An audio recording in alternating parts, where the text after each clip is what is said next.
আসসালামু আলাইকুম। প্রিয় ভাই বোনেরা সবাই কেমন আছেন? আশা করি ভালো আছেন ও সুস্থ আছেন। বাইরে অনেক বৃষ্টি, বৃষ্টির মাঝে আমি চলে আসলাম সবজির আয়োজন নিয়ে। এখানে কাঁচকলা থেকে ধরে 6-7 পদের আইটেম নিলাম। একটু সবজি রান্না করব আর ছোট মাছ চচ্চড়ি করব। এবার আমি বসে সবজির আয়োজনগুলো কেটে ফেলি।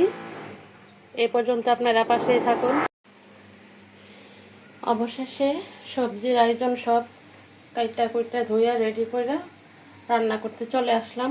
আমি সবার আগে এখানে বসায় দিলাম ছোট মাছের তরকারিটা। ছোট মাছে আমি একবারে সব মশলা দিয়ে দিলাম। এখন মাখাইয়া শুধু তেলে দিয়ে দেব। আর এখানে সবজির জন্য কিন্তু আমি মশলা রেডি করে রাখলাম একসাথে সব কিছু। একদিক দিয়ে ভাত বসায় দিলাম। একদম স্লো আছে, গ্যাস আসতেছে।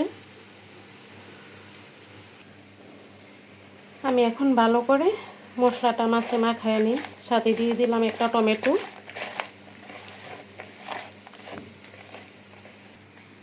ভালো করে মাখায় নিলাম। মনে হচ্ছে মাখানোতেই খাওয়া যাবে। হাই রে গ্যাস রে গ্যাস, দেখুন আমার গ্যাসের অবস্থা। এতদিন ভালোই ছিলাম, সিলিন্ডার থাকতেও ভালো ছিলাম। এখন গ্যাস ডাইরেক্ট লাইন আই না, একবারে এক সপ্তাহে জীবনে কেড়ে তেজপাতা বানায় ফেললো। এই আছে কি রান্না হয়? আপনারাই বলেন। বিল নিবার বেলা তো কম না, বিল তো পুরাটাই দিতে হয়।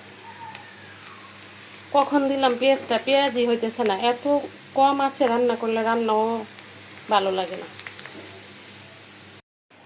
গ্যাসের এমন চাপ, অল্প একটু ছোট মাছ, এটাই দেখুন ভালো করে বলো করতেছে না। এইভাবে তরকারি রান্না করলে আমার কাছে ভালো লাগে না।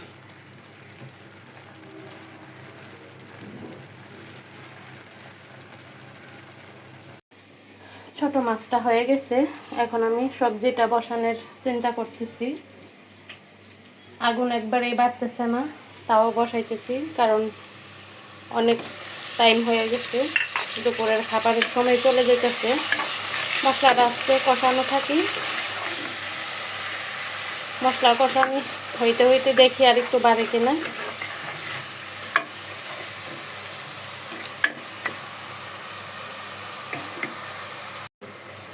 সবজির মশলাটা কিন্তু কষানো হয়ে গেছে। একটু পানি দিয়ে দিই, তারপর আমি সবজিগুলো আস্তে আস্তে দিয়ে দিব। পানিটা বলক উঠুক।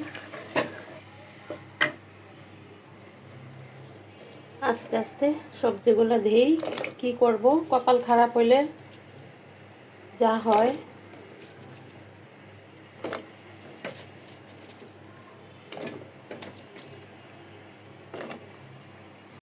সবজি বলক উঠলো, আমি টমেটোটা দিয়ে দিলাম। আর একটু সিদ্ধ হলেই হয়ে যাবে। অলরেডি 3:30 বাজে। অবশেষে গ্যাসের সাথে অনেক যুদ্ধ করে যুদ্ধে জয়ী হইলাম। আমার রান্না কমপ্লিট হইল। সবজি আর ছোট মাছ, আর কিছুই না। এতক্ষণে কমপ্লিট করতে পারলাম। ভিডিওটা আর বড় করব না। সবাই ভালো থাকবেন।